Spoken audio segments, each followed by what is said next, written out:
Now AP is in safe hands. కూటమి సర్కార్ అధికారంలోకి వచ్చినటువంటి తర్వాత ఓ సినీ నటుడు చేసినటువంటి ట్వీట్ ఇది. అసలు ఏపీ సేఫ్ హ్యాండ్స్లోనే ఉందా? ఉంటే గుంటూరులో కీచక పర్వం ఎందుకు జరుగుతుంది? కాదంబరి జత్వాని కేసు ఎందుకు మసిపూసి మారేడుకాయ చేశారు అనేటువంటిది ప్రతిపక్షాల ప్రశ్న. సంఘటన జరిగినా కూడా స్పందించినటువంటి మీరు, సంఘటన జరిగిన వెంటనే స్పందించి నిందితులను శిక్షించేటువంటి మాపై అభాండాలు వేస్తారా అనేటువంటిది కూటమి ఎదురు ప్రశ్న. ఈ నేపథ్యంలో శవ రాజకీయాలు చేయటం వైసీపీకి అలవాటేనంటూ ముద్రగడ క్రాంతి ఎపిసోడ్ని తెర మీదకి తెచ్చినటువంటి ఈ తరుణంలో అసలు వైసీపీ వ్యూహమేంటి, ఆంధ్రప్రదేశ్లో శాంతి భద్రతలు పై వైసీపీ మాట ఏంటి అనేటువంటి దానిపై ఇన్ డీటెయిల్గా ఇన్ డెప్త్గా డిస్కస్ చేద్దాం. Let's invite YSRCP official spokesperson Karumuri Venkatareddy garu on to the Dial News hot seat with Vijay Sadhu. Venkatareddy garu నమస్తే. నమస్తే అన్న, మీకు డైల్ న్యూస్ ప్రేక్షకులందరికీ థ్యాంక్ యూ సో మచ్. మీరు దీక్షలో ఉన్నారు, ఏది మాట్లాడకూడదు అని చెప్పి అనిపిస్తోంది, కానీ మాట్లాడాల్సి వస్తుంది. తప్పదు కదా, ఉన్న పరిస్థితులు అనుగుణంగా వెళ్ళాలి కదా. ప్రొఫెషనేగా. అవును. తొందరపడి ఒక కోయిల ముందే కూసింది అనేటువంటి ఒక నానుడు ఉంటుంది వెంకటరెడ్డి గారు. కాదంబరి జత్వాని కేసులో వైసీపీ సంబరాలు తొందరపడి ముందే కూసిన కోయిలు అనుకోవాలా, లేకపోతే అతి త్వరలో బద్దలు కాబోతున్నటువంటి కాదంబరి జత్వాని నిజస్వరూపం అనుకోవాలా? ఏంటి కాదంబరి జత్వాని నిజస్వరూపం కొత్తగా బ్లాస్ట్ అయ్యేదే ఉంది. ఏ చిన్నపిల్లాడైనా చెబుతారు కాదంబరి జత్వాని ఏందని కొడితే గూగుల్లో చరిత్ర మొత్తం వస్తుంది. కొత్తగా మళ్ళీ ఆ గురించి పెద్ద బ్లాస్టింగ్ న్యూస్ ఏముంటుంది అంటే గూగుల్లో చూసుకోలేదా? కూటమి సర్కారు చూసుకోకుండానే కేసులు బుక్ చేసి గూగుల్లో కూడా మనకు కావాల్సినవి ఉంచుకొని మిగిలిన డిలీట్ చేద్దాం అనుకునేటటువంటిది కూటమి ప్రభుత్వం. ఎందుకంటే ఇప్పుడు ఫేస్బుక్, ఇన్స్టాల్లో వీడియోలు ఎట్లా డిలీట్ అయిపోతున్నాయో, కాదంబరి జత్వాని అనేది కూడా ఆమెకు సంబంధించినటువంటి ఏదైతే కేసులో ఆమెకు సంబంధించినటువంటి హనీ ట్రాప్లో అన్నీ మనం లేపేయచ్చులే గూగుల్లో అనుకుంటుంది వాళ్ళు. అట్లా అనుకునే వాళ్ళు అట్లా వ్యవహరిస్తారు. లేదంటే మీరు అన్నట్టు మేము ముందే కోయటం ఏముంది? ఇప్పుడు కాదంబరి జత్వాని అనేవా హనీ ట్రాప్ నట్ అని ఏ మీడియా వాళ్ళని అడిగినా తెలిసిద్ది, ఏ మీడియా వాళ్ళని అడిగినా చెప్తారు. అది మా మీడియా కాదు, ఇంకో మీడియా కాదు.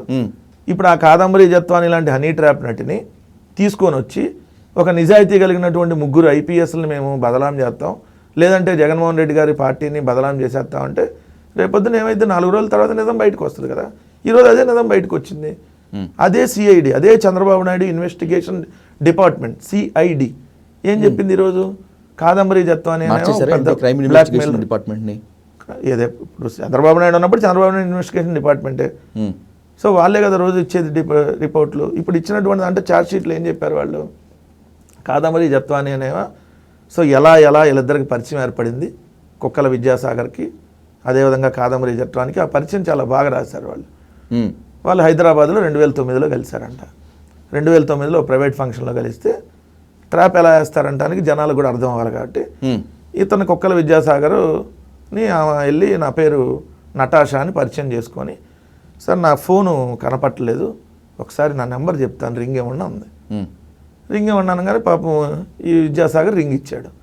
సో వస్తే ఫోన్ వెనకాల సీట్ వెనకాల ఉంది. ఓ ఇక్కడే ఉందండి ఫోన్ అని చూసి ఆ మాటలు కలిపి నేను ఎంబీబీఎస్ చదువుదాం అనుకుంటున్నా, డాక్టర్ అవుదాం అనుకుంటున్నా, సో నాకు ఇక్కడ ఆర్థిక పరిస్థితి బాగాలేదు, నేను గుజరాత్లో ఒక మోడల్ని, నాకు గుజరాత్ బ్యూటీ అవార్డు కూడా వచ్చిందని అది చూపించిన తర్వాత నేను డబ్బు కోసం ఏ పని చేయడానికైనా వెనకాడననే కోణంలో ఆమె చెప్పుకొచ్చింది. ఓకే, ఇక అక్కడ ఆయనకు అర్థమైపోయింది. వాళ్ళిద్దరి మధ్య కలిసి ప్రైవేట్ హోటల్కి పోయారు. అక్కడి నుంచి 2009 నుంచి 2024 దాకా ఏదైతే ఆమె అడిగినప్పుడు అలా డబ్బులు ఇస్తున్నాడు, కొన్నిసార్లు బ్లాక్మెయిల్ చేసి తీసుకుంది, కొన్నిసార్లు ఏదైతే ఆయన దగ్గరకు ఆయన ఎక్కడుంటే ఆడ హోటల్కి వచ్చి గొడవ చేసి తీసుకుంది. ఇవన్నీ జరిగిన తర్వాత అది శృతి మించి 2024 జనవరి వచ్చే టైంకి శృతి మించి ఈయన ల్యాండ్లను కూడా ఫోర్జరీ డాక్యుమెంట్లు పెట్టి ఏదైతే రాపించుకునేటటువంటి కార్యక్రమం చేసింది. జగ్గయ్యపేటలో ఒక 5 ఎకరాల ల్యాండ్ ఇష్యూ.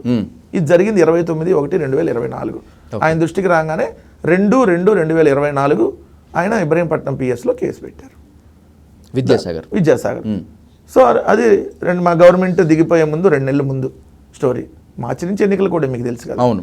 సో అప్పుడు ఈ కేసు పెట్టారు కాబట్టి అక్కడికి వెళ్ళి వాళ్ళు లీగల్గానే అరెస్ట్ చేసి తీసుకొని వచ్చారు. సో నిజంగా లీగల్గా అరెస్ట్ చేయకపోతే, లీగల్గా మీరంటున్నారు ఎలాంటి నోటీసులు ఇవ్వకుండా అనధికారికంగా ఫ్లైట్స్లో వెళ్ళి మరి తీసుకొచ్చారని చెప్పి వాళ్ళు అంటున్నారు. అన్న చిన్న మాట మనం మాట్లాడదాం. ఇప్పుడు మీరు ఒక జర్నలిస్టు, మీకంటే కాదంబరి జత్వాని ముంబైలో ఎక్కువ మందికి తెలుసు కదా. అంతే. మనం ఏపీలో ఎంతమందికి తెలిసా కంటే కాదంబరి జత్వాని ఎక్కువ మందికి తెలిసింది కదా. మరి అలాంటి సెలబ్రిటీని ఎలా పడితే అలా తీసుకొని వస్తే వాళ్ళ లాయర్లు ఏమయ్యారు, వాళ్ళ ఫ్యాన్స్ ఏమవుతారు, వాళ్ళ ప్రభుత్వం ఏమైంది? కాదంబరి జత్వానిని ఎట్టబడితే అట్ట తీసుకొని వచ్చేస్తే ఒక ఆడపిల్ల. ఇప్పుడు నిజంగా మన దగ్గరే ఒక హీరోయిన్ చిన్న హీరోనో ఉన్నాడు సార్, ఎందుకు సార్ మన దగ్గర ఉన్న ఒక యూట్యూబర్ను వేరే రాష్ట్రంలో ఎవడు పడితే అటు ఎత్తుకెళ్ళాడు అనుకోండి, ఇక్కడ మనకు రియాక్ట్ కదా, మీడియాలో న్యూస్ రాదా? మరి అలాంటిది కాదంబరి జత్వానిని తీసుకొని వస్తే న్యూస్ ఎందుకు గాల? కాదంబరి జత్వానిని ఆల్రెడీ అక్కడ పోలీసులకు ఇన్ఫార్మ్ చేసి అక్కడ నుంచి ఇక్కడికి తీసుకొని వచ్చారు, అక్కడ అరెస్ట్ ఆల్రెడీ చూపించి ఇక్కడికి తీసుకొని వచ్చి ఇక్కడ కోర్టులో ప్రొడ్యూస్ చేస్తే రిమాండ్ పడింది. సో ఇది ప్రొసీజరు. దాన్ని మేము ప్రొసీజర్ ఉల్లంఘించామంటే అట్లా ఏం నడుచుకుని తీసుకొని వస్తారేంది? ముంబై నుంచి ఫ్లైట్లోనే తీసుకురావాలి. ముంబై నేను ముంబైలో నన్ను అరెస్ట్ చేస్తే వాళ్ళు ఫ్లైట్లోనే తీసుకురావాలి, లేదంటే తిప్పాలనుకుంటే 2 రోజులు ట్రైన్లో తీసుకురావాలి. అంతకుమించి వాళ్ళకి ఆప్షన్ ఏమంటుంది? బస్సులో తీసుకురాలేరు కదా. అంతే. మరి కాదంబరి జత్వాన్ని ఎక్కడ తీసుకొని వస్తారు? మామూలు ఫ్లైట్లో తీసుకొని వస్తారు. ఇదే కదా జరిగేది. మరి దీన్ని పెద్ద రాద్ధాంతం చేసేసి ఇప్పుడు మేము అధికారంలో పోగానే వాళ్ళు అధికారంలో రాగానే పిఎస్ఆర్ ఆంజనేయులు గారిని, లేదంటే విశాల్ గున్నిని, లేదంటే కాంతిలాల్ టానా గారిని, వీళ్ళందరినీ ఏదో చేయాలనే దాంట్లో ఏమైనా మళ్ళీ తీసుకొని వచ్చి సార్ నిజంగా మేము బాధితురాలు అనుకుందాం ఒక నిమిషం అనుకుందాం సార్, ఒక నిమిషం అట్లా ఆలోచిద్దాం. ఓకే, బాధితురాలందరినీ మీరు నోవాటెల్లో హోటల్లో పెట్టి స్పెషల్ సెక్యూరిటీ ఇస్తుందా ప్రభుత్వం? మీరు ఆ స్థాయిలో టార్చర్ చూపించారు కాబట్టి మళ్ళీ మీ పార్టీ వాళ్ళు ఏమైనా దాడులు చేస్తారేమో చెప్పి ఆ స్థాయిలో నోవాటెల్లో లేకపోతే పెడితే మేము ఉన్నప్పుడే దాడులు చేయాలి. మీ మీద చేస్తున్న అభియోగం అదే. కాదంబరి జత్వాని మాత్రమే కాకుండా కూటమి సర్కార్ మీకు చేస్తున్న ఆరోపణ ఏంటంటే అధికార దుర్వినియోగము. అభియోగం చేసేవాళ్ళు నీతిమంతులు అని అంటే మనం దాన్ని పరిగణలో తీసుకుంటాం. అభియోగం చేసే వాళ్ళ మీద ఒళ్ళంతా మచ్చలు ఉంటే మనం ఏం తీసుకుంటాం దాని మీద? ఇప్పుడు అభియోగం చేస్తున్న కూటమి మీద ఒళ్ళంతా మచ్చలు ఉన్నాయి. అభియోగం చేస్తున్న ఈ అమ్మాయి మీద ఆల్రెడీ హనీ ట్రాప్ కేసులు ఉన్నాయి. అభియోగం చేస్తున్న ఈ అమ్మాయి మీద ఇప్పుడు సిఐడి ఛార్జ్షీట్లో ఈ అమ్మాయి 1,32,00,000 అతని దగ్గర నుంచి లాగింది. జగ్గైపేటలో ల్యాండ్ ఏదైతే 5 లక్షలు అడ్వాన్స్ తీసుకుంది వేరే వాళ్ళ దగ్గర, నా ల్యాండ్ అని చెప్పి ఫోర్జరీ డాక్యుమెంట్స్ చూపించేది క్లియర్ ఇంత ఎవిడెన్స్ ఉంటే ఇంకా ఆమె గురించి మనం సచివురాలని మాట్లాడుకుంటే ఇంకా మనకేముంటుంది వాల్యూ? ఇప్పుడు నిజంగా నీతి మంత్రాలు అయితే మనం డిస్కస్ చేద్దాం. సో అన్యాయం నిజంగా నీతి మంత్రాలు కాపాడిన అన్యాయం జరిగింది అనుకోండి, డిస్కస్ చేద్దాం.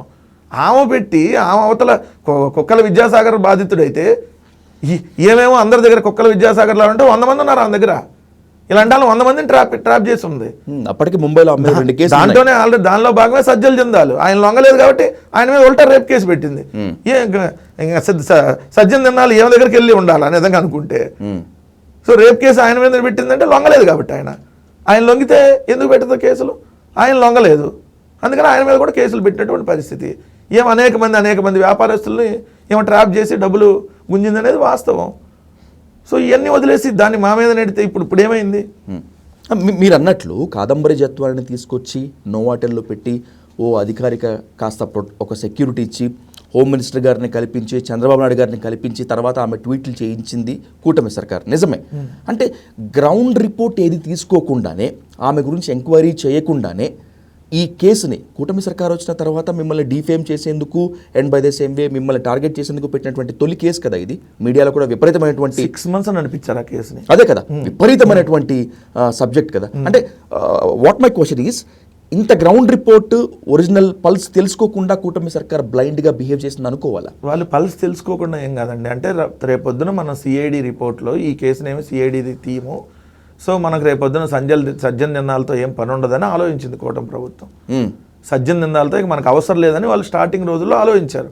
ఓకే, అందుకనే వాళ్ళు ఈ జత్వానీని రంగంలోకి దింపి ఎలా అయినా ఆ రోజున్న వాళ్ళ మూమెంట్ ఏంది, ఎలా అయినా ఈ పిఎస్ఆర్ ఆంజనేయులు గారిని కాంతి వీళ్ళందరినీ లోపల వేసేయాలి. అందుకని తప్పి దాంట్లో సజ్జన్ నిందాలు ఇంకొకరు ఎవరన్న కోణంలో ఆ రోజు వెళ్ళారు. కానీ దాని తర్వాత సజ్జన్ నిందాలు ఇక్కడ పెట్టుబడి పెట్టడానికి కావాలి వాళ్ళకి. సో ఇప్పుడు సజ్జన్ నిందాలు చెప్పుంటాడు, మీరు నా మీద తప్పుడు కేసులు పెట్టి, సో నేను బాధితుడిగా ఉంటే అవతల మీరు నన్ను ఇది చేసినప్పుడు మేము ఎలా పరిశ్రమలు పెట్టడానికి ఇక్కడ రావాలి, మరి అలాంటిదని చెప్పి ఉండొచ్చు. చెప్పిన తర్వాత టర్న్ అయ్యి ఉండొచ్చు. వీళ్ళు సింపుల్ కనపడుతుంది కదా. మరి నిజంగా జగన్మోహన్ రెడ్డి గారు ఏదైతే సజ్జన్ నిందాలు జగన్మోహన్ రెడ్డి గారికి చెప్పి ఇట్లాంటి కేసు పెట్టి చుండుంటే, నిజంగా సజ్జన్ నిందాల్ గారు మంచివాడు కాకుండా ఉండుంటే అసలు మరి వీళ్ళు ప్రభుత్వం సజ్జన్ నిందాలను ఇక్కడ తీసుకురాకూడదు, ఫస్ట్ పాయింట్. రెండోది, మరి ఇప్పుడు సజ్జన్ నిందాల మీద కూడా వీళ్ళు పెట్టి ఉండాలి నిజంగా అయ్యుంటే, మరి ఎందుకు పెట్టలే? సో దాని అంతా సజ్జన్ నిందాలకే కదా లింక్ పెట్టింది ఆ రోజు వీళ్ళు. అంతే, పెట్టినప్పుడు చెప్పాలి కదా. ఇప్పుడు సజ్జన్ నిందాలు చెప్పాడని, దాన్ని జగన్ గారు పాటించారని, దాన్ని కింద సజ్జల గారి నుంచి వీళ్ళందరికీ ఇంప్లిమెంట్ చేశారని వీళ్ళు అల్లిన కట్టుకథలు ఇవన్నీ కదా. 6 నెలల పాటు మనం ఈ స్టోరీ అంతా చూసాం కదా. చూసినప్పుడు మరి ఏమైంది ఇదంతా? మరి సజ్జన్ నిందాలని, జగన్ గారిని మీరు అన్న సజ్జలుగా అందరిని పెట్టాలి కదా దీంట్లో. మరి నేను చెప్పినప్పుడు ఎందుకు పెట్టాల? ఇంకొకటి, ఇప్పుడు పిఎస్ఆర్ ఆంజనేయులు గారిని అసలు విచారణ చేయకుండా అరెస్ట్ చేశారు. ఫస్ట్ పాయింట్, నోటీసులు ఇవ్వాలా, విచారణ చేయాల. ఆయన ఆల్రెడీ ఫోన్ ఆన్ చేసే ఉంది. ఆయనే చెప్తున్నాడు మీరు విచారణకు వస్తానంటే నేను ఎనీ టైం నాకు ఇన్ఫార్మ్ చేయండి, నేను ఉన్నాను, ఇక్కడే ఉన్నాను, హైదరాబాద్లోనే ఉన్నాను, ఆయన అజీత్ నగర్ దగ్గర ఎక్కడ ఉంటుంది అనుకుంటా, అక్కడే ఉన్నాను, ఆయన చెప్పుకుంటానే వస్తా ఉన్నాడు. ఆయన డైరెక్ట్గా వచ్చి ఆయన అరెస్ట్ చేశారు, విచారణకు నోటీస్ ఇవ్వకుండా, విచారణకు పిలవకుండానే. మరి ఇవన్నీ ఏంటి? సో క్లియర్గా ఈ ప్రభుత్వం వచ్చినాక కక్ష సాధింపు చర్యలో భాగంగా చేసినటువంటి కదా మీరు అన్నారు సెక్యూరిటీ కల్పించడంలో తప్పేంది అని. మన ఆంధ్రప్రదేశ్ మహిళలు కదా, జత్వానీ మహిళ. ఇది చాలా హై ప్రొఫైల్ కేసు కదా. ఎవరు high profile? Sajjal Jindal involve అయ్యారు, ఎవరికి హై ప్రొఫైల్ కేసు? ఈ ప్రభుత్వానికి హై ప్రొఫైల్ కేసా? రాష్ట్ర ప్రజలకు హై ప్రొఫైల్ కేసా? ఒక హనీ ట్రాప్ది హై ప్రొఫైల్ కేసు ఎట్లా అయింది? ఓ నిజాయితీ కలిగినటువంటి హీరోయిన్ అయితే మీరు అన్నట్టు హై ప్రొఫైల్ కేసు అయి ఉండొచ్చు. ఈమె మీద ఆల్రెడీ అన్ని కేసులు పెట్టుకొని హై ప్రొఫైల్ కేసు అని ఎలా చెప్పిద్దండి ప్రభుత్వం? అంటే మీకు తునిలో తప్పిపోయినటువంటి చిన్నారి మీకు హై ప్రొఫైల్ కేసు కాదా? 24 నెలల క్రితం నంద్యాల జిల్లా మచ్చిమరిలో చనిపోయినటువంటి అత్యాచారం చేసి హత్య చేయబడినటువంటి 5వ తరగతి జరిగే బాలిక మీకు హై ప్రొఫైల్ కేసు కాదా? 18 నెలల క్రితం ఆనగడ్లో తప్పిపోయినటువంటి మాయమైపోయినటువంటి 3 ఏళ్ల దివ్య అనే అమ్మాయిది మీ హై ప్రొఫైల్ కేసు కాదా? ఏంది మీ దృష్టిలో హై ప్రొఫైల్ కేసు అంటే? హనీ ట్రాప్ అంటే మీ దృష్టిలో హై ప్రొఫైల్ కేసా? ఆమె కోసం CM, deputy CM, shadow CM, ఏదో డమ్మీ సీఎం, అదే డమ్మీ మినిస్టరు, వీళ్ళందరూ మొత్తం పొలమని ఇంక రాష్ట్రంలో సమస్యలు ఏం లేవని. సో అందుకనే ఎవరు తీసుకున్న గోతులు వాళ్ళే పడతారు. సో ఇప్పుడు ఈ చోట కర్మ ఈ చోటే, ఈనాటి కర్మ మన్నాడు, ఈనాటి కర్మ మన్నాడు అని అన్నట్టుగా ఈ ప్రభుత్వంలో వీళ్ళు చేసిన తప్పిదాలను ఇప్పుడే అంటాడుతున్నాయి. వేరే దాకా అవసరంలా. ఎందుకు తిరుమల లడ్డులో పంది కొవ్వు గొడ్డు కొవ్వు అని నీచంగా మాట్లాడారు. అసలు మనుషులు మాట్లాడే భాష మాట్లాడలా. గొడ్డు కొవ్వు అదేంటి బాత్రూమ్ యాసిడ్ అని కూడా మాట్లాడారు. ఏమైంది? రివర్స్ తిరుగుతుంది చూడండి. కాలం గిర్రున తిరిగి వచ్చింది అన్నట్టు 1-2 సంవత్సరాలు కూడా కాకముందే ఈ ప్రభుత్వం ఎలా పతనం అయిపోతుందో దేవుడితో పెట్టుకుంటే అదే నిదర్శనం. ఎంత కాదనుకున్నా సిఐడి వేసిన ఛార్జ్ షీట్ ఒక పెను సంచలనం. ఎందుకంటే మొన్నటిదాకా బాధితురాలు ఆమె జత్వానీ అన్న ఆమె నిందితురాలైంది, సిఐడి ఛార్జ్ షీట్లో నిందితురాలైంది. ఇది ఒక పెను సంచలనమే వెంకరెడ్డి గారు. కానీ ఇళ్ళలగ్గానే పండగ కాదు అన్నట్లు మళ్ళీ ఐపీఎస్ అధికారులపైన సస్పెన్షన్ కొనసాగిస్తూనే ఉంది కూటమి సర్కార్. కొనసాగించడం ఏమైంది? ఇప్పుడు సునీల్ కుమార్ గారిని సస్పెండ్ కొనసాగించారు, ఆయన రిటైర్ కూడా అయిపోయాడు. ఓకే, ఇప్పుడు ఏమైంది? వీళ్ళని కూడా అంత చేస్తారేమో. సో చెన్నాళ్ళు కొంతమందికి ఆల్రెడీ టర్మ్ ఉంది, మహా అయితే వీళ్ళు చేయలేరు. సో మళ్ళీ 3 ఏళ్ళ తర్వాత మళ్ళీ మేము అధికారంలోకి వస్తాం, వాళ్ళకున్న వాళ్ళని తీసుకుంటాం విధుల్లోకి. సో వాళ్ళకి టర్మ్ అయిపోయింది అనుకోండి, ఇంకో విధంగా ఉపయోగించుకుంటారు, దాంట్లో ఏముంది? సో వాళ్ళు పొలిటికల్గా ఏదైతే మమ్మల్ని టార్గెట్ చేయడం కోసం అధికారులను అడ్డం పెట్టుకొని నీచ రాజకీయాలు చేస్తే మేము టైం వచ్చినప్పుడు మేము కూడా వదలం కదా వాళ్ళని. ఇప్పుడు మా చంద్రబాబు నాయుడు గారు లేదంటే ఇంకొకళ్ళు వాళ్ళు నిజాయితీగా ఉంటే మేము కూడా అక్కడ నిజాయితీగా వ్యవహరిస్తాం. వాళ్ళు నిజాయితీగా లేకపోయినా మేము 4-5 సార్లు నిజాయితీగా ఉందని ప్రయత్నిస్తాం, ప్రతిసారి ప్రయత్నించలేం కదా. ఇప్పుడు మీరు అన్నట్టుగా ఏం సంబంధం అండి అసలు దానికి? ఇప్పుడు వాళ్ళు ఎవరో కేసు పెడితే, కుక్కల విద్యాసాగర్ రావు కేసు పెడితే దానికి సంబంధించి అక్కడ పోలీసులు తీసుకొని వచ్చి కోర్టులో ప్రొడ్యూస్ చేస్తేనే కదా రిమాండ్ వేసింది.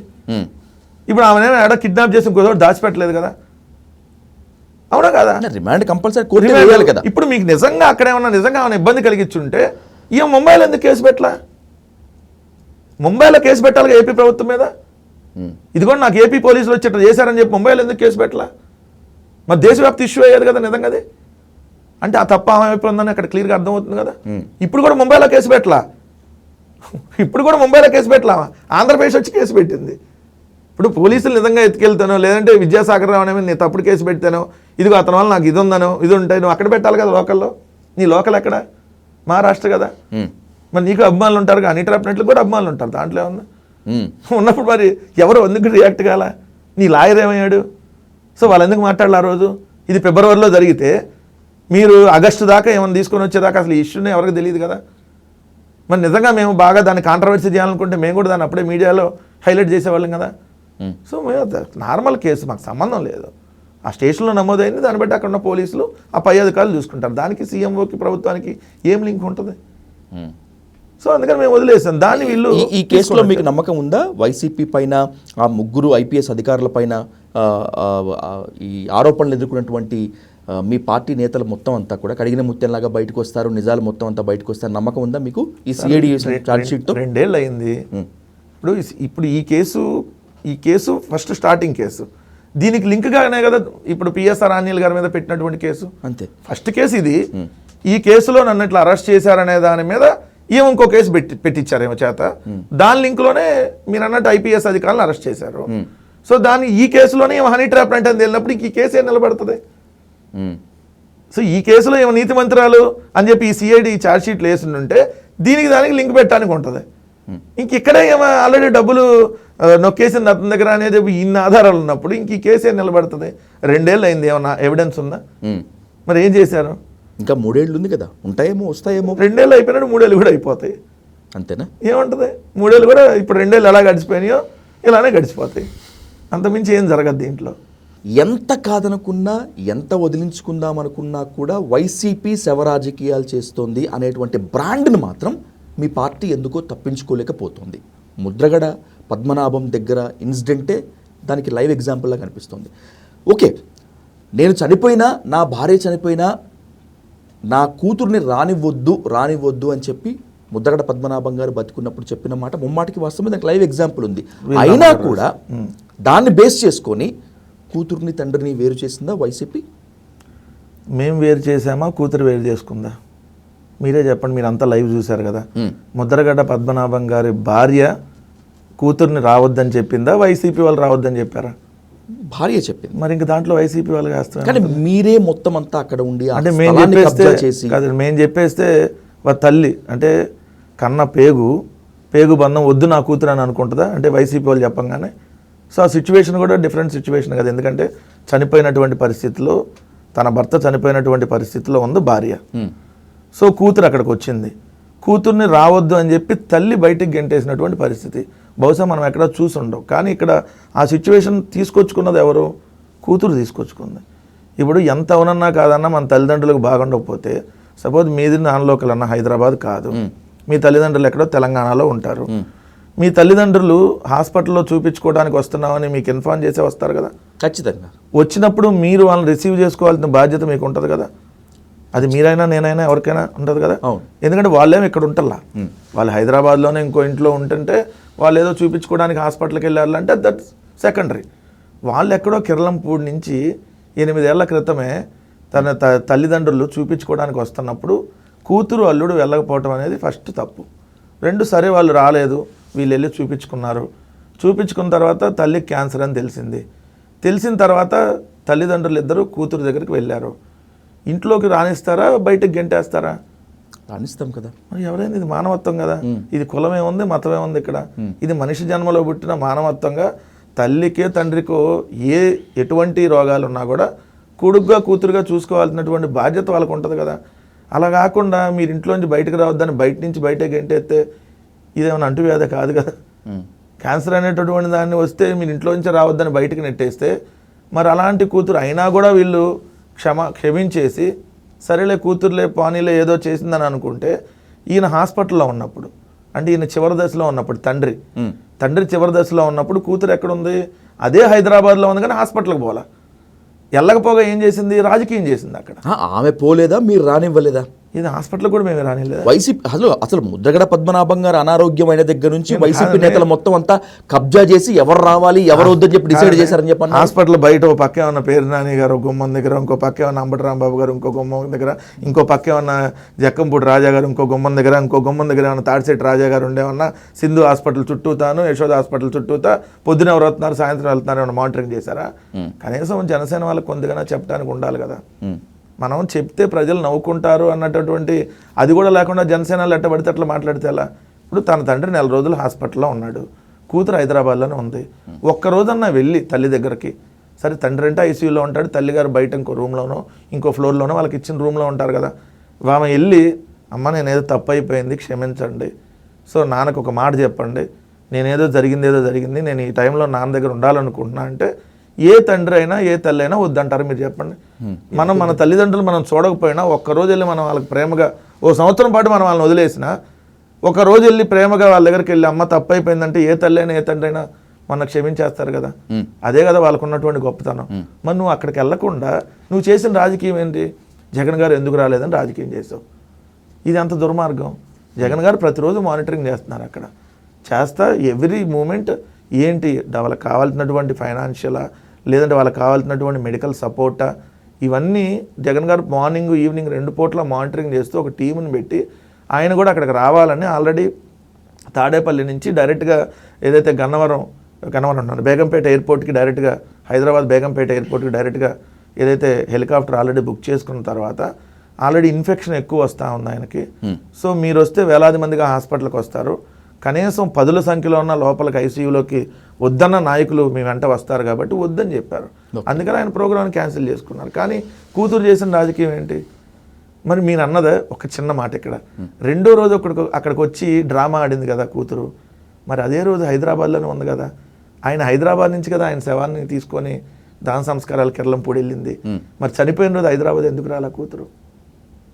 స్వస్థలంలో స్వగృహంలో చూసుకోవాలనేటువంటి ఇక్కడి నుంచి వెళ్ళొచ్చు కాదు సార్. ఇప్పుడు ఎవరైనా అందుబాటులో ఉన్న దగ్గరకు ఫస్ట్ వెళ్తారు, అవునా కదా? ఇప్పుడు సపోజ్ ఈ ప్లేస్లో ఇక్కడ ఎవరైనా చనిపోతే మనం ఇక్కడే ఉండి అందుబాటులో, అది కూడా సొంత కుటుంబ సభ్యులు, సొంత తండ్రి చనిపోతే ఇక్కడే ఉండి హాస్పిటల్లో ఉన్నప్పుడు వెళ్ళా, చనిపోయిన రోజు వెళ్ళాలా, తెల్లారి అక్కడికి వెళ్ళి డ్రామా ఆడదామంటే ఎవరిచ్చారా డైరెక్షన్? ఆమెకి ఇన్నాళ్ళు లేని ప్రేమ ఎందుకు వచ్చింది ఇప్పుడు? దీనికి వైసీపీ వాళ్ళకి లింక్ పెట్టి మాట్లాడితే ఎట్లా? ముద్రగడ పద్మనాభం కుటుంబంలో వైసీపీ చీలిక తెచ్చిందా లేకపోతే జనసేన చీలిక తెచ్చిందా, లేకపోతే అప్పటికే ఉన్నటువంటి విభేదాల మధ్య ఈ 2 పార్టీలు ఆజ్యం పోసాయా నిజాయితీగా మాట్లాడుకుంటే? సార్, ముద్రగడ గారి కూతురు అనే ముద్రగడ గారిని దయచేసి కంపేర్ చేయకూడదు మనం ఇక్కడ పొలిటికల్ యాంగిల్లో వచ్చినప్పుడు. ఈవెన్ నార్మల్, ఆయన ఒక టాల్ పర్సనాలిటీ ఇన్ పొలిటికల్. దాదాపు 50 ఏళ్ళు మన వయసు కంటే ఆయన రాజకీయ అనుభవం ఎక్కువ, చాలా ఎక్కువ. సో దట్టు ఎప్పుడో మనం పుట్టక ముందే ఆయన ఎమ్మెల్యేగా, తర్వాత మంత్రులుగా చేసినటువంటి వ్యక్తి. సో కాపు సామాజిక వర్గానికి అవునన్నా కాదన్నా ఈరోజు ఆంధ్రప్రదేశ్ రాష్ట్రంలో ఒకటి వంగవీటి రంగా గారు అయితే, 2 ముద్రగడ పద్మనాభం. నో డౌట్, అవునన్నా కాదన్నా ఏంటి, ఎవరు ఒప్పుకోకపోయినా టాల్ పర్సనాలిటీ ఇలా 2. అవును, అలాంటి వ్యక్తి.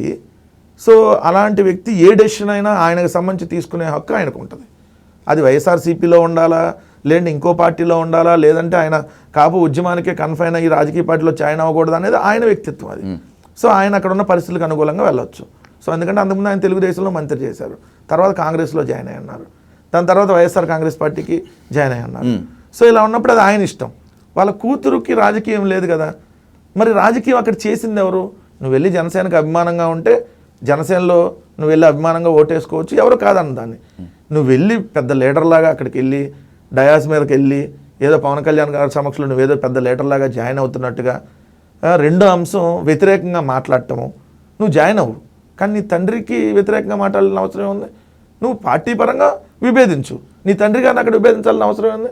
నీ జనసేన పరంగా నీ సిద్ధాంతాలు ఏమంటే నువ్వు ప్రమోట్ చేయొచ్చు అక్కడ, కానీ నీ తండ్రి గారిని వాంటెడ్గా టార్గెట్ చేసి అక్కడ జాయిన్ అవ్వటం ఏంటి? మరి అప్పుడు ఎవరు డివిజన్ తెచ్చింది? మేమా అమ్మాయ? సో అల్టిమేట్గా ఆమె అనేది క్లియర్గా ఎవిడెన్స్ అన్ని కనపడుతుంది కదా.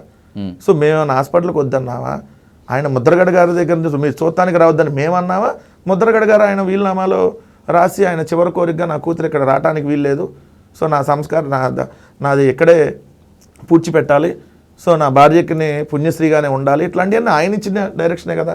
మరి ఆయన డైరెక్షన్ ప్రకారము మా పార్టీ కానీ, ఎందుకంటే ఆయన మా పార్టీ లీడరు, సో జగన్ గారికి ఆయనకి ఒక తండ్రి కొడుకు ఉన్నటువంటి ఒక బాండింగ్ ఉంది. సో ఆ ఆప్యాయత అన్ని ముందు నుంచి ఉన్నటువంటి దాంట్లో ఆయన చెప్పినట్టుగా ఆ కుటుంబం అన్న మా పార్టీ నడుచుకోవాలా, లేదంటే ఎవరో కోసం నడుచుకుంటుందా? ఆయన చివరి దశలో ఆయన చెప్పినట్టుగా మనం చేయడం అనేది మన ధర్మం కదా. సో 2 అందుకని వాళ్ళ తల్లి కూడా కూతుర్ని వద్దనుకుంది. నా కాంపౌండ్లోకి అడుగు పెట్టొద్దు అన్నాడు ఆయన. ఇంకా అధికారంలో వాళ్ళు ఉన్నారు కాబట్టి, పోలీసులు వాళ్ళే కాబట్టి కాంపౌండ్ దాకా తీసుకొని వచ్చారు. కానీ అధికారిక లాంఛనాలని వద్దనటము ముద్రగడ పద్మనాభం గారిని, ఆయన పొలిటికల్ ట్రాక్ రికార్డ్ని, ఆయన వ్యక్తిత్వాన్ని మీరు అవమానించినట్లుగా అనిపించడం లేదు. బికాజ్ ఎందుకంటే నాకు చాలా అబ్జెక్షనబుల్గా అనిపించాయి విజువల్స్. అంబటి రాంబాబు గారు ప్రవర్తించిన తీరు, జకంపూడి గణేష్ ప్రవర్తించిన తీరు, మిగతా వాళ్ళంతా ప్రవర్తించిన తీరు.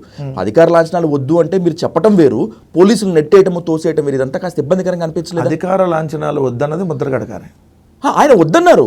Point number 1. 2, అధికార లాంఛనాలను మీరు చాలా జర్నలిస్ట్గా, నేనే దాదాపుగా మీతో 2017-18 నుంచి నాకు మీరు తెలుసు, దాదాపు 10 సంవత్సరాలు అనుకున్నాం. ఈ 10 సంవత్సరాల్లో ఏదైనా రాష్ట్ర ప్రభుత్వం అధికారిక లాంఛనాలంటే మంత్రి ఏదో ఒక కన్సర్న్ మంత్రి కానీ లేదంటే ప్రభుత్వం తరపున ఒక ప్రతినిధిగా మంత్రి కానీ వస్తారా రారా? వస్తారు. మరి ఎందుకు రాలేదు అక్కడ ముద్రగడ? ఆల్రెడీ కందుల దుర్గేష్, వాసంశెట్టి సుభాష్ వచ్చి వెళ్ళినట్టు గుర్తు నాకు. సరే, వాళ్ళు వచ్చి నివాళులు అర్పించలేదు. పర్సనల్గా వచ్చి నివాళులు అర్పించడం వేరు. ప్రభుత్వం తరపున మీకు అధికారికంగా ఏదైతే నివాళులు అర్పించాలని అనుకుంటున్నాం దానికి ఒక మంత్రిని అలాట్ చేస్తున్నాం, ఒక ప్రోటోకాల్. ఈ ప్రోటోకాల్ ప్రకారం రావాలి కదా. మరి లెగిస్తే ప్రతిదానికి నేను ముందున్నా అని పరిగెత్తే నారా లోకేష్ ఎందుకు పోలా? నారా లోకేష్ వెళ్ళాలి కదా మరి. మరి అన్నిటికీ ఆయన సకల శాఖలకు ఆయన విధ్వంస మంత్రి కదా. మరి ఆయన పోయి ఇదిగోండి ముద్రగడ గారిని ఆ రోజు ఏదో అయిపోయింది రాజకీయంగా, ఏదో అన్నదేదో అనుకున్నాం, మిమ్మల్ని తిడితే తిట్టామో లేదంటే లంబాషలో లకారాలో యూజ్ చేసాం, బట్ ఇది మేము ప్రభుత్వం తరపున అధికారికంగా మేము నిర్వహించాలనుకుంటున్నాము అని చెప్పి నారా లోకేష్ వెళ్తే ఎవరిని వద్దని ఉంటారా? లేదు, అదే జిల్లాలో డ్రామానాయుడు ఉన్నాడు కదా, అలియాస్ రామానాయుడు. మనం సైకిల్ వేసుకొని డ్రామాలు ఆడుతూ ఉంటాంగా. సరే, సైకిల్ వేసుకొని స్కూటర్ వేసుకొని వెళ్ళి రావాలిగా మనం. వెళ్ళి మరి ప్రభుత్వం ఎందుకు రాలే? ఏదో మొక్కుబడిగా మీకు అధికార లాంఛనాలు ఇచ్చేస్తున్నాం అంటే అదేమన్నా పవన్ కళ్యాణ్ 10 సీట్లు ముష్టైతే తీసుకోవడానికి? సారీ టు సే, మాల్లో ఉన్న అనకూడదేమో. ముద్రగడ పద్మనాభం గారు కదా అక్కడ ఉంది. అంటే మీరేమో లంబూతులు తిట్టేయచ్చు, తీసుకొచ్చి మీకు సేలవా గప్తా అంటే నేను ఇప్పుడు విజయసాద్ గారిని బూతులు తిట్టేసి అంతా అయిపోయింది 4 సంవత్సరాల తర్వాత అన్న నువ్వు గొప్పడివి నీకు నేను సేలవా గప్తున్నా అంటే ఇది పోయిద్దా? ఆయన అసలే ఉంది అవతల మొండేతనం. సో మాట కోసం ఆయన కులాన్నే మార్చుకున్నటువంటి పరిస్థితి. వెనకాల ఓడిపోతే నేను పేరు మార్చుకుంటాను, వెనకాల రెడ్డి అని పెట్టుకున్నా. మాట తప్పలేదు. అలాంటి వ్యక్తి లంబూతులు తిట్టి వాళ్ళ భార్యను తిట్టి వాళ్ళ కోడలను తిట్టి ఇన్ని రకాలుగా వాళ్ళని హింసించి లకారం భాషలో అతను కొడితే నాకు సౌండ్ ఇక్కడ వినపడాలని మాట్లాడి ఇన్ని రకాలుగా మాట్లాడి చనిపోయిన తర్వాత మీకు అధికార లాంఛనాలు ఇస్తున్నాం పండగ చేసుకోండి అంటే ఇక పండగ చేసుకుంటాను పవన్ కళ్యాణ్? ఏది పడితే అది మీ అమ్మని తిట్టినా పర్లేదు, మీ తల్లిని తిట్టినా మీరు 10 సీట్లు ఇస్తే తీసేసుకుంటాం అనడానికి పవన్ కళ్యాణ్ కాదు కదా అక్కడ ఉంది. అధికారిక లాంఛనాలు సగౌరవంగా సవినయంగా ముద్రగడ పద్మనాభం గారికి చివరి వీడ్కోలు తుది వీడ్కోలు ఇచ్చింది కూటమి సర్కార్ అనేటువంటి క్రెడిట్ దక్కకుండా చేసింది వైసీపీ. తుది వీడ్కోలు వాళ్ళు నిజంగా ఇవ్వాలని అనుకుంటే 2025 సంవత్సరంలో కాపు రిజర్వేషన్లకు సంబంధించి అప్పుడు తునిలో రైలు దగ్ధం జరిగినటువంటి ఘటన ప్లస్ అప్పుడు అనేక కేసులు నమోదైనవి. రాష్ట్ర ప్రభుత్వం నమోదు చేసింది, కేంద్ర ప్రభుత్వం నమోదు చేసింది. దీంట్లో రాష్ట్ర ప్రభుత్వం నమోదు చేసిన కేసులన్నీ జగన్మోహన్ రెడ్డి గారు ఎత్తేసారు. వచ్చినాక ఆయన అధికారంలో రాగానే దాదాపు 160 కేసులన్నీ ఎత్తేసారు వాళ్ళ మీద. అయితే చంద్రబాబు నాయుడు గారి ప్రభుత్వం ఆ కేసుల్ని మళ్ళీ తిరగతోడటం కోసం ఒక జీవో ఇచ్చింది. Subject to the correction GO number 852 something, GO number నాకు ఎగ్జాక్ట్ గుర్తులేదు. సో జీవో ఇచ్చి మళ్ళీ దాని మీద వ్యతిరేకంగా రాగానే ఉపసంహరించుకున్నారు. మరి ఇదేనా మనం ఘనంగా ఇచ్చిన వాళ్ళు? ఇదే ఘనంగా ఇచ్చే నివాళులా చెప్పండి? నిజంగా ఘనంగా తెలుగుదేశం జనసేన నివాళులు అర్పించాలని అన్నప్పుడు ఏం సార్ మీరు ముద్రగడ పద్మనాభం గారికి ఎందుకు దండ లేదండి చంద్రబాబు నాయుడు గారు ఫోటోకి? ఏం మరి ఆఫీస్లో తెలుగుదేశం పార్టీ ఆఫీస్ దగ్గర లేదంటే ప్రభుత్వం దగ్గర మరి ముద్రగడ పద్మనాభం గారికి మీరు అధికారిక లాంఛనాలతో చేత అన్నప్పుడు మీరు తీసుకోకపోయినా మేమైతే మిమ్మల్ని గౌరవిస్తున్నామని చెప్పి ఎందుకు ఆయనకి దండేసి నివాళులు అర్పించలా? ఏం జనసేన పవన్ కళ్యాణ్ ఖాళీగానే ఉన్నాడుగా, హాస్పిటల్లో అందరితో బాగానే ఉండి నేను యాక్టివ్గా ఉన్నాను, అయ్యగారు రేపటి నుంచి డ్యూటీలో వచ్చేస్తా అని చెప్పాడుగా చంద్రబాబు నాయుడు గారు. వెళ్ళంగానే రేపే డ్యూటీలో ఎక్కుతా అన్నాడుగా. ఎమ్మన్నా ఇక్కడ వచ్చి అనిత గారు దానికి సంబంధించి ఏదో శాఖలో కూడా ఇన్వాల్వ్ పెట్టాడుగా. మరి ఎందుకు దండేలా? కనీసం హైదరాబాద్లో కూర్చొని ఒక దండేసి ఎందుకు నివాళులు అర్పించలా? ముద్రగడ గారు అంటే మీకు గౌరవం ఉంటే నివాళులు అర్పించాలి కదా. మాతో ఏం పని మీకు? మా పార్టీకి సంబంధం లేదు కదా మీకు. మీరు ఆయన పార్టీలకు అతీతంగా చూడాలి, అధికారిక లాంఛనాలు ఇవ్వాలనుకున్నప్పుడు మరి మీరు ఉప ముఖ్యమంత్రి కానీ మంత్రులు కానీ ఏ ఒక్క మంత్రి ఎందుకు వెళ్ళి ఆయన నివాళులు అర్పించలేదు? ఎవరో ఆ జిల్లాలో ఆయనతో పరిచయం ఉండే ఒకళ్ళు ఇద్దరు వెళ్తే దాన్ని మనం కన్సిడర్ తీసుకోం కదా. ప్రభుత్వం తరపున ఎవరు వెళ్ళారు అధికారిక లాంఛనాలకి? ఏదో 4 పోలీసులు పంపించేస్తే తీసేసుకుంటారా? మీరే చెప్పండి. గౌరవం అంటే అదేనా అంటున్నా. మీరు ఆయన గౌరవించాలనుకుంటే మీరు ప్రవర్తించే తీరులో ఆ గౌరవం కనపడుతుంది. వాళ్ళ కూతురుని వద్దని ముందే చెప్పారు, మీరు ఆమెను అక్కడ దాకా తీసుకొని వచ్చారు, అదే ఇచ్చిన గౌరవం. మరి ఆయన ఆఖరి కోరికో లేదంటే ఆయన సంబంధించినటువంటి ఇష్టాలని నెరవేర్చాల్సిన బాధ్యత మరి ప్రభుత్వం మీద ఉంటుంది కదా. మరి ఎందుకు చేశారు అలా? సో ఇవేంటంటే ముందు మమ్మల్ని తిడతాం, తర్వాత మిమ్మల్ని పొగుడుతాం అంటే రామారావు గారి మీద వీళ్ళు ప్రవర్తించిన తీరుగానే ఉంటుంది ఇది కూడా. సో రామారావు గారిని కూడా వెన్నుపోటు పొడి చేసి పదవులు ఆక్కేసుకొని సీఎం అవగానే చంద్రబాబు నాయుడు గారు రామారావు గారి దగ్గరికి వెళ్ళాడు. ఆయన రానిలా, మీకు గుర్తుందో లేదు. ఇట్లానే ఉంది సేమ్ ఇప్పుడు కూడా. ఏదైతే ముద్రగడ్డ క్రాంతి అలియాస్ ఇప్పుడు బార్లపూడి క్రాంతి పరిస్థితి కూడా. సో ప్రభుత్వం కూడా అధికార లాంఛనాలంటే చెప్పట్ల మిమ్మల్ని తిడతాం, లంబూతులు తిడతాం, మీ మీద ఉన్న కేసులు మళ్ళీ తిరగదోడతాం. ఏదో అధికార లాంఛనాలు ఇచ్చామో 4 పోలీసులు పంపిస్తే మీరు పండగ చేసుకోండి అంటే దానికి అర్థం ఏంటి? అలాంటి గౌరవం తీసుకోరు కదా ఆయన. మీరు నిజంగా గౌరవిస్తే ఆయన చాలా రెస్పెక్ట్గా అండి అంటారు అందరినీ. మరి ఆ రెస్పెక్ట్ గౌరవంగా మాట్లాడతారు. ఆయన అంత గౌరవంగా ఉండేటప్పుడు మీరు ఆ గౌరవంలో కనీసం ఒక 10% కూడా ఇవ్వకుండా ఏదో చనిపోయినాక అధికార లాంఛనాలు ఇచ్చేస్తున్నాం చేసేసుకోండి అంటే ఆయన ముందే వద్దని చెప్పాడు. మీరు ఇలాంటివి చేస్తారని ఆయనకు తెలుసు.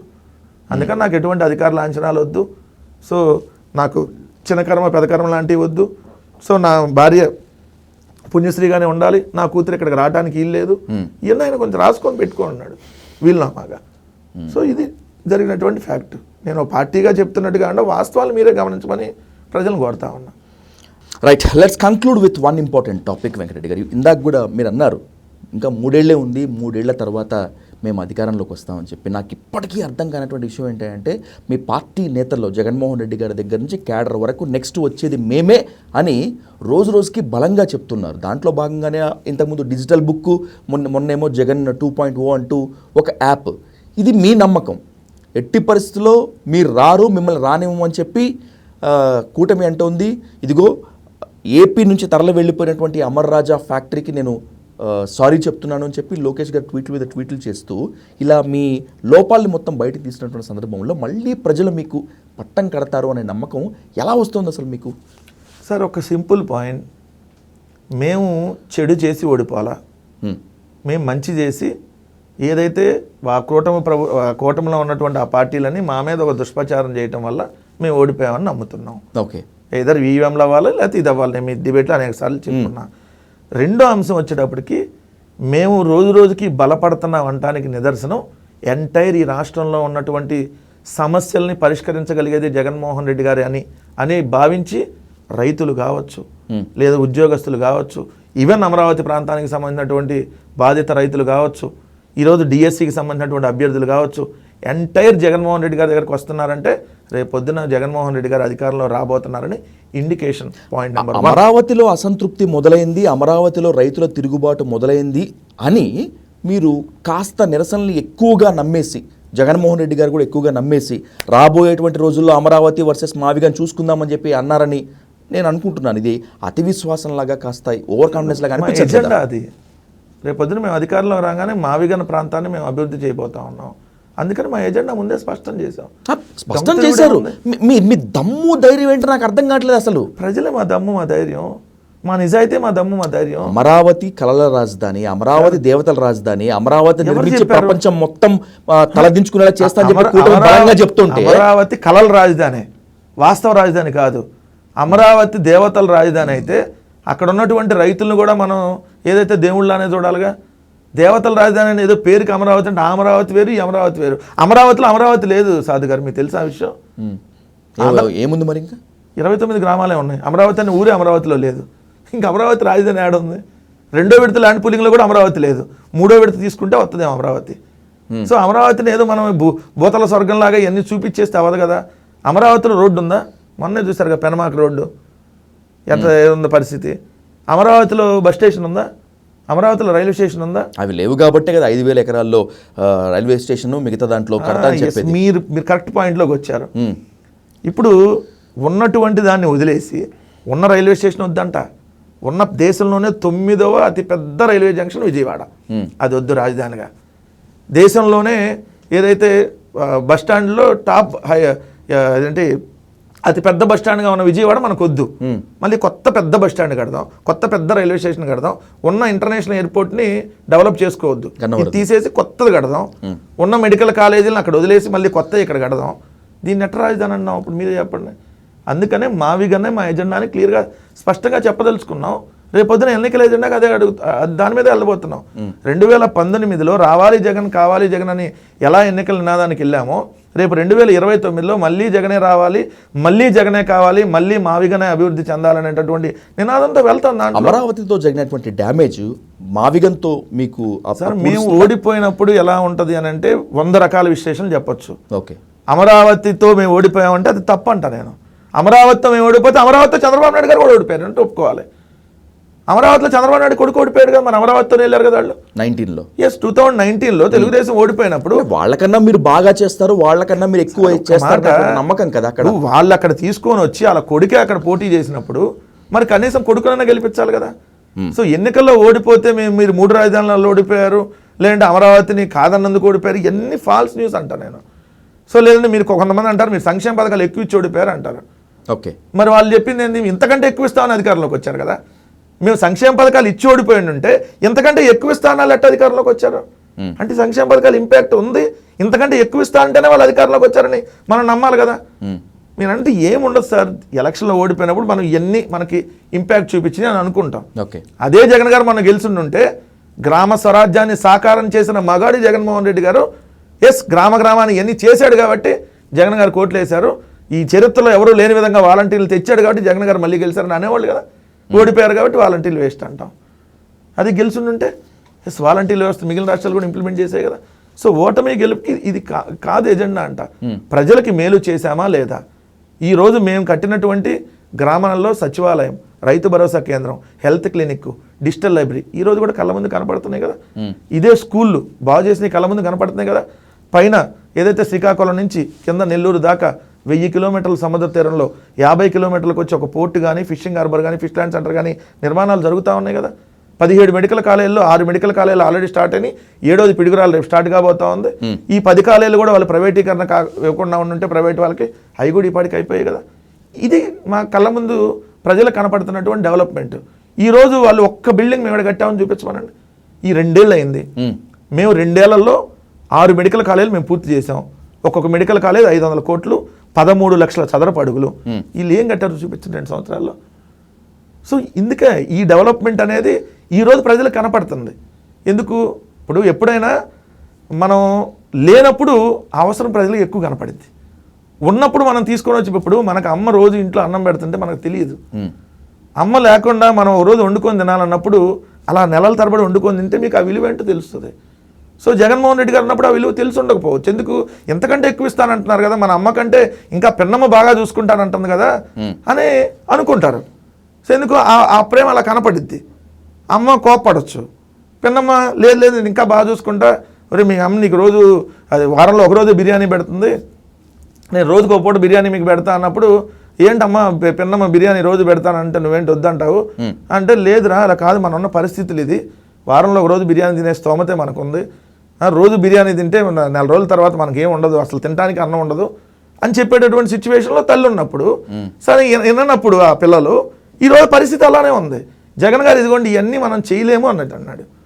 సో చంద్రబాబు నాయుడు చెప్పిన నెలకు 1500, 3000 ఇవన్నీ ఫాల్స్ ఇవ్వలేడని చెప్పాడు. లేదు ఎందుకు ఇవ్వలేరు అని అనుకోని ఉండొచ్చు జనాలు. అదేంటి ఇవ్వలేనంటాడు, ఈయన ఇస్తానంటున్నాడు కదా, దీంతో పాటు సినిమా యాక్టర్ కూడా దీనికి తోడేయాడు కదా, నేను దగ్గరుండి ఇప్పిస్తున్నా అంటున్నాడు కదా, సో వస్తే ఏమైనా ఆశపడి ఓటేసి ఉండొచ్చు.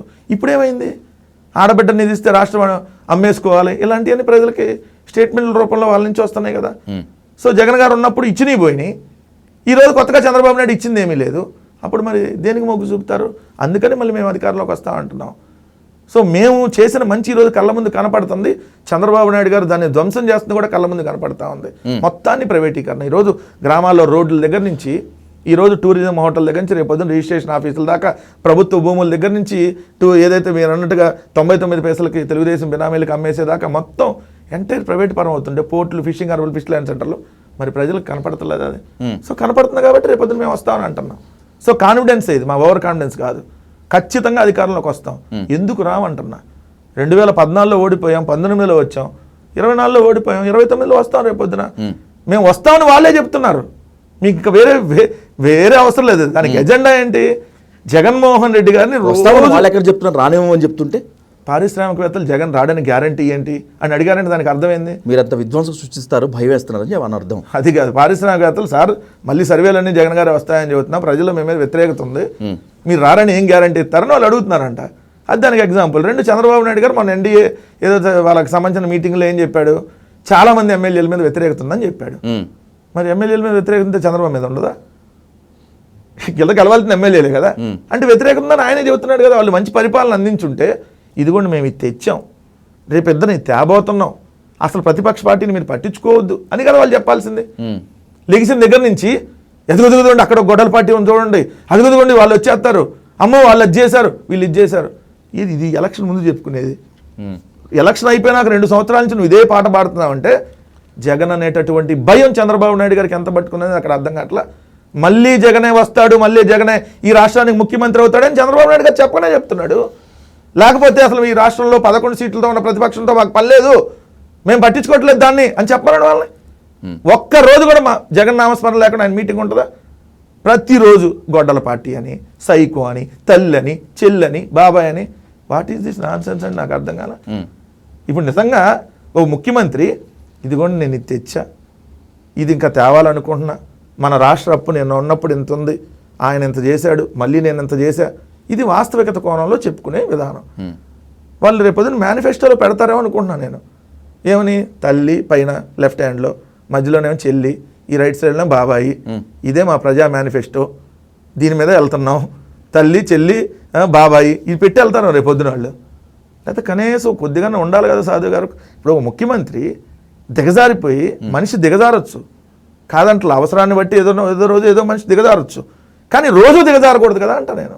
ఈరోజు చంద్రబాబు నాయుడు గారు అవసరం కోసం దిగజారి నువ్వు పిల్లనిచ్చిన మామని చెప్పులేంచి లాక్కొని ఉండొచ్చు, కానీ ఇదే రోజు దిగజారుతనమైంది. ప్రతిరోజు ఇదే విమర్శలా. ఈ 2 సంవత్సరాల్లో జగన్ గారిని తిట్టకుండా చంద్రబాబు నాయుడు గారు స్టేట్మెంట్ ఒక్కరు చూపించండి, ఒక్క మీటింగ్లో చూపించండి. అది క్యాబినెట్ మీటింగా, లేదంటే ఢిల్లీ పోయాడా, దావోస్ పోయాడా, లేదంటే వాళ్ళకి సంబంధించిన పార్టీ మీటింగా, ఒక్కరు చూపించండి సార్. అక్కడే అర్థం అట్లా జగన్ అంత బలంగా ఉన్నాడనేది. సింగిల్గా 40% ఎంతమంది కలిసి వచ్చినా, ఎన్ని రకాలుగా మేనేజ్ చేసినా, ఎన్ని రకాల తప్పుడు హామీలు ఇచ్చినా, ఎన్ని రకాలుగా తల్లని చెల్లని ల్యాండ్ టైటిలింగ్ యాక్ట్లని అప్పులు చేశాడని, అడుక్కు తినిపోయిందని, మిమ్మల్ని చంపేస్తాడని అన్ని రకాల ప్రచారం చేసినా సింగిల్గా దమ్మున్న పార్టీగా మాకు వచ్చిన ఓటింగ్ 40%. ఏం చేయగలుగుతారని? ఎందుకంటే వాళ్ళు అన్ని అస్త్రాలు ఉపయోగించేస్తారు కదా మొన్న, ఇంకేం ఉపయోగిస్తారు రేపొద్దున? వాడేశారు మొత్తం అన్నీ. ఇక ఎప్పుడు వాడిన అస్త్రాలని వాడేశారు ఇంకా. సో అందుకని వాళ్ళకి తెలిసి ఓడిపోతారని, అందుకని ఇంక వాళ్ళ కార్యకర్తలన్నా కాపాడుకోవాలి, రెచ్చగొట్టాలి. అందుకని ఈ విధంగా రోజు మాట్లాడుతూ ఉన్నాం. Right, let's see. మళ్ళీ కూర్చుందాం ఖచ్చితంగా. అప్పుడు ఇంకొంత హాట్ టాపిక్తో మరి ఇంకో హాట్ సీట్లో కలుద్దాం వెంకటరెడ్డి గారు. Thank you so much. Thank you.